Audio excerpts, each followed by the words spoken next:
Breaking news today. Putin's latest action will be felt all over the globe.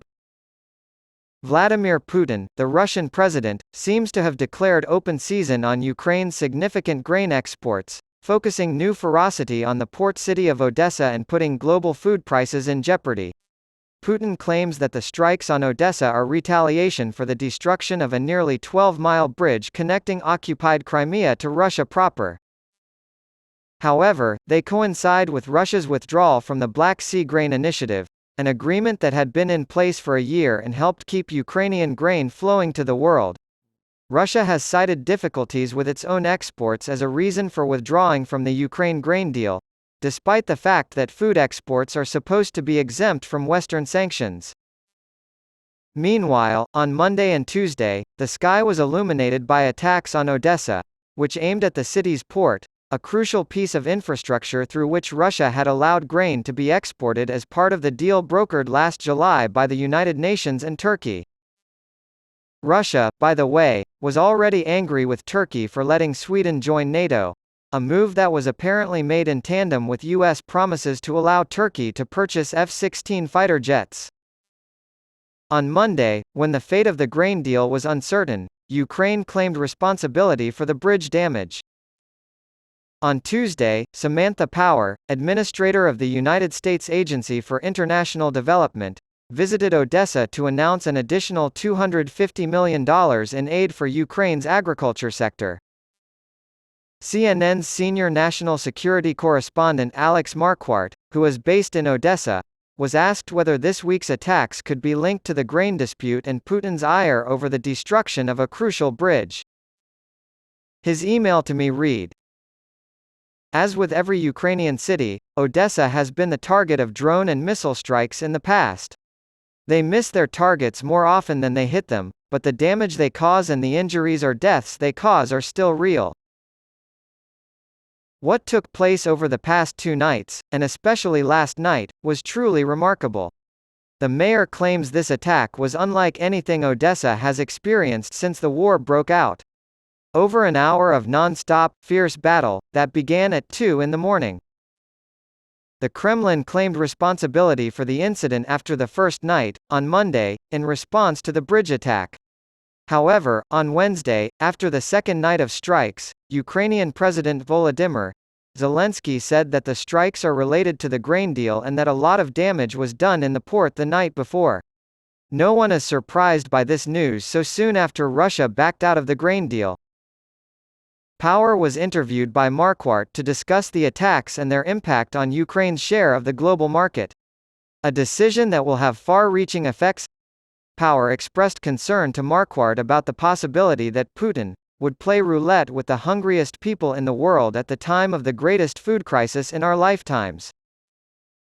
He probed her on whether she believed Russia would return to the grain deal. For this to happen, it is going to require pressure not only from the United States and the United Nations, but from those countries in sub-Saharan Africa who will suffer most from the higher grain and oil prices, Power said. As Russia suffers military defeats, she believes it will continue to target infrastructure. It's much simpler to launch missiles and send drones after civilian targets if you're a bully and an aggressor. Since Russia is having so much trouble on the battlefield, I believe we should prepare for the worst. Ukrainian grain plays a crucial role in the global food supply.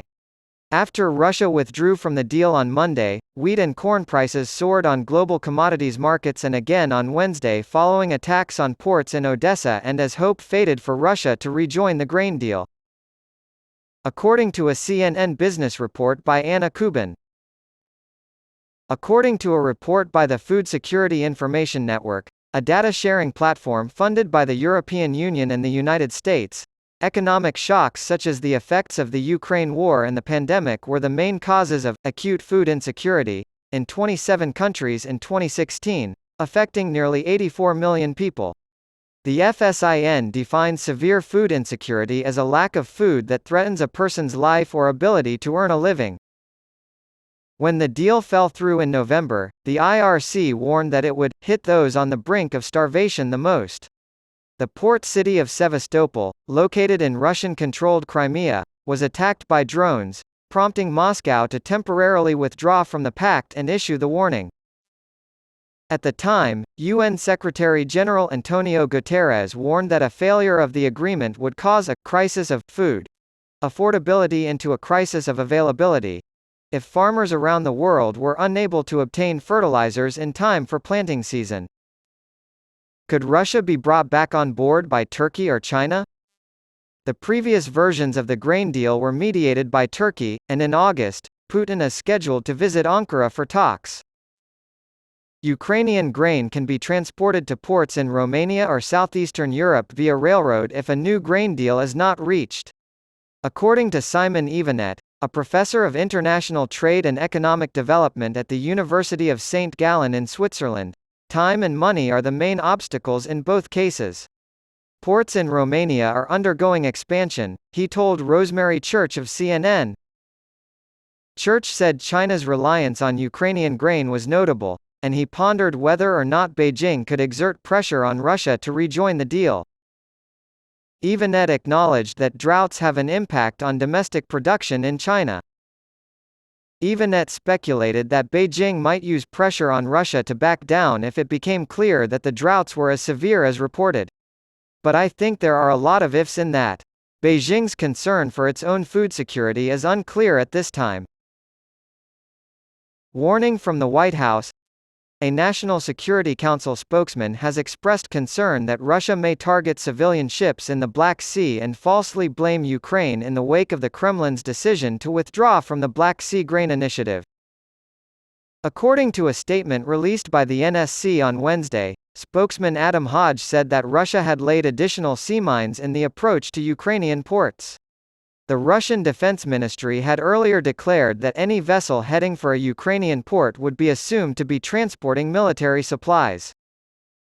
We think this is a concerted effort to blame Ukraine for any attacks on civilian ships in the Black Sea, Hodge said.